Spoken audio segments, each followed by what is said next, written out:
போட்டிருக்கிறாங்க. என்னென்ன பிரிவுகளின் கீழ் வழக்கு பதியப்பட்டிருந்தது முன்பாக ஆதவர்ஜுனா மீது? அது ஆதவர்ஜுனா பதிவிட்ட கருத்தில் ஒரு வன்முறை தூண்டும் வகையில் இது போன்ற சம்பந்தம் நம்ம கட்சியினர் வேடிக்கை பார்க்க முடியாது என்ற ஒரு தோணியில், அதாவது அவர் தொண்டர்களை தூண்டிவிடும் வகையில் பதிவு இருந்ததாக குறிப்பிடப்பட்டது. அதை அவர் உடனே நீக்கிவிட்டார்.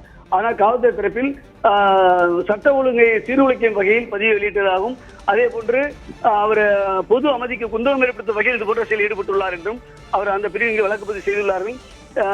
எனவே இது தொடர்பாக அவர் நீதிமன்றத்தை நாடி முன்ஜாமீன் கேட்க வாய்ப்பு இருக்கிறது. இதனிடையே தற்போது இந்த பதிவுகளை நீக்கியுள்ளதால் அவர் தரப்பிலிருந்து விளக்கம் அளிக்க வாய்ப்பு இருக்கிறது. என்றால் இந்த பதிவை நான் வெளியிட்டேன், தவறு என்று தெரிந்தவுடன் உடனே நீக்கிவிட்டேன் என்று சொல்வதற்கு வாய்ப்பு இருக்கிறது.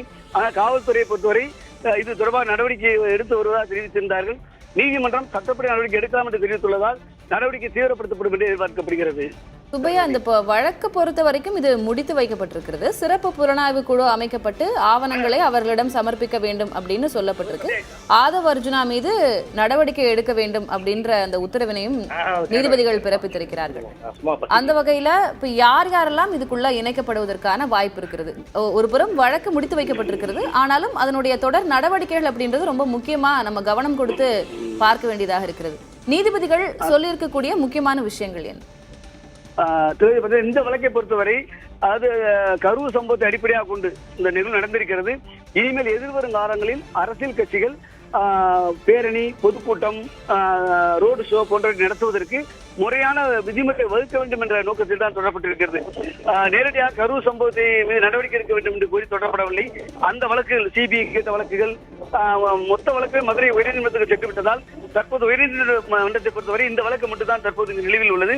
அந்த வழக்கை நீதிபதி முடிவு கொண்டு வந்து விட்டார். ஏனென்றால் இது தொடர்பாக ஸ்பெஷல் குழு நியமிக்கப்பட்டிருப்பதால் அந்த குழுவிடம் நீங்கள் சென்று இந்த இது போன்ற கூடுதல் விவரங்களையும் ஆவணங்களையும் அங்கு தாக்கல் செய்யலாம் என்று தெரிவித்துள்ளார்.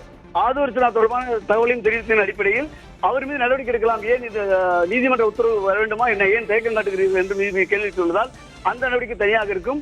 அதே போன்று மற்ற வழக்குகள், இந்த மற்ற பிரிவுகளில் தொடர்பட்ட அனைத்து வழக்குகளும் கரூர் மாவட்டம் மதுரை உயர்நீதிமன்ற கிளையின் கீழ் வருவதால் மொத்த வழக்குகளும் அங்கு தாக்கல் செய்யப்பட்டுள்ளது.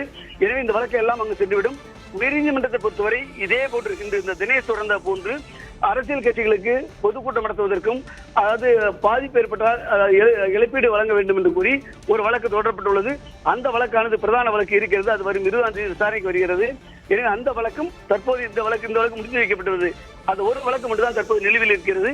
மற்ற வழக்குகள் அனைத்தும் கரூர் சம்பவம் தொடர்பான அனைத்து வழக்குகளும் மதுரை உயர்நீதிமன்றத்தில் நடைபெற்று வருவதால் அங்கு இந்த வழக்கை விசாரிக்கக்கூடிய நீதிபதிகள் தண்டபாணி, ஜோதிராமன் ஆகிய அடங்கிய அமர்வுதான் இதில் எந்த முடிவும் எடுக்க முடியும். தளபதி.